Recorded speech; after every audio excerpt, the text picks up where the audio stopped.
Teman-teman orang muda Katolik yang terkasih, pada kesempatan ini kita akan bersama-sama merenungkan keteladanan hidup Yesus sebagai panggilan utama seorang Kristiani.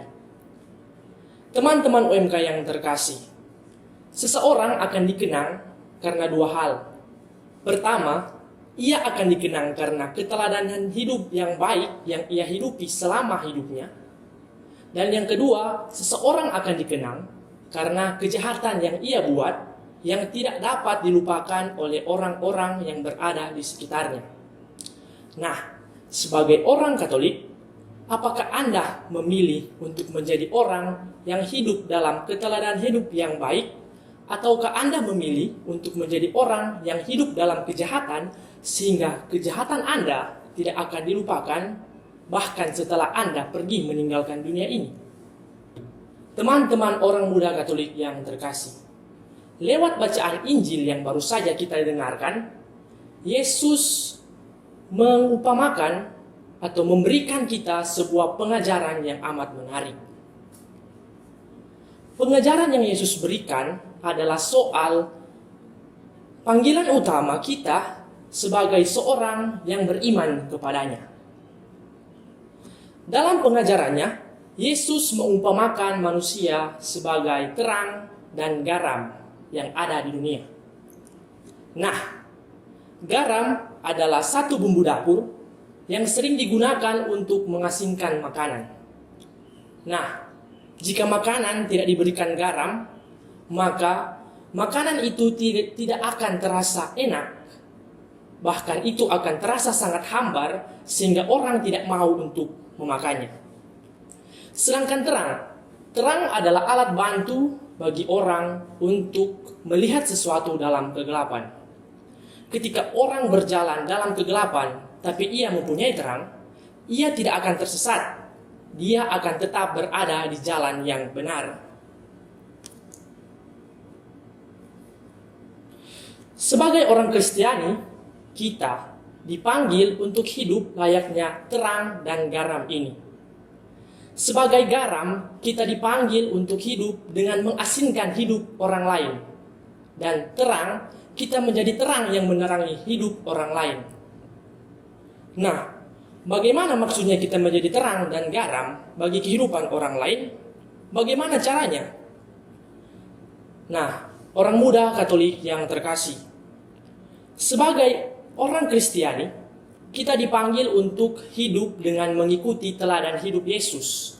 Dan teladan hidup Yesus tidak lain dan tidak bukan adalah hidup dalam kebenaran dan kebaikan. Dengan hidup dalam kebenaran dan kebaikan, kita akan menjadi terang yang menerangi hidup orang lain dan garam yang mengerami hidup orang lain.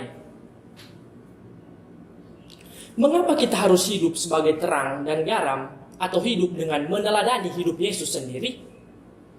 Orang muda Katolik yang terkasih, lewat hidup dalam kebaikan dan kebenaran, kita secara langsung menampakkan wajah Allah kepada dunia.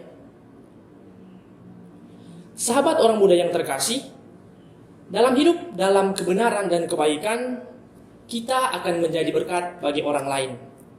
Tetapi, jika kita melalaikan hidup sesuai dengan teladan hidup Yesus, maka akan lain ceritanya. Yesus memberikan konsekuensi yang harus kita tanggung jika kita melalaikan panggilan hidup kita, yakni untuk meneladan hidup Yesus dalam kebenaran dan kebaikan. Dalam ayat yang selanjutnya dalam bacaan Injil, Yesus menerangkan bahwa jika garam tidak lagi terasa asin, maka garam itu akhirnya hanya akan dibuang dan diinjak orang. Garam itu sudah tidak lagi berguna untuk mengasinkan makanan. Maka esensi atau kegunaan dari garam itu sudah hilang. Nah, begitupun dengan kita manusia, dengan kita orang yang beriman kepadanya. Jika kita mengabaikan panggilan hidup kita untuk menjadi terang dan garam bagi orang lain, maka hidup kita pun tidak ada artinya di dunia. Dan hidup kita pun hanya akan berakhir dengan dibuang dan tidak diperhitungkan oleh Allah sendiri. Sahabat OMK yang terkasih, Lewat Injil yang kita dengarkan hari ini, kita disadarkan akan 3 hal penting. Yang pertama, soal panggilan hidup kita untuk menjadi teladan bagi orang lain dengan meneladani hidup Yesus, yakni hidup yang didasarkan pada kebenaran dan kebaikan. Kedua, kita diingatkan tentang konsekuensi yang harus kita tanggung jika kita tidak hidup sesuai dengan keteladanan hidup yang Yesus berikan kepada kita. Dan ketiga, lewat bacaan Injil hari ini yang kita dengarkan, kita disadarkan bahwa kita memiliki keteladanan hidup yang menjadi dasar bagi kita sebagai orang Katolik untuk menjalankan hidup kita. Oleh karena itu, orang muda Katolik yang terkasih, marilah kita berusaha untuk selalu hidup dalam keteladanan hidup Kristus sendiri, yakni hidup dalam kebenaran dan kebaikan. Dengan demikian, kita dapat memberikan terang bagi orang lain untuk menjalani hidup mereka. Dan orang muda Katolik yang terkasih, dengan hidup dalam kebaikan dan kebenaran seperti teladan hidup Yesus sendiri, kita tidak hanya menampakkan hidup kita di dunia, tapi sekaligus juga kita menampakkan wajah Allah di tengah dunia yang sangat membutuhkan kasih-Nya. Tuhan memberkati kita semua.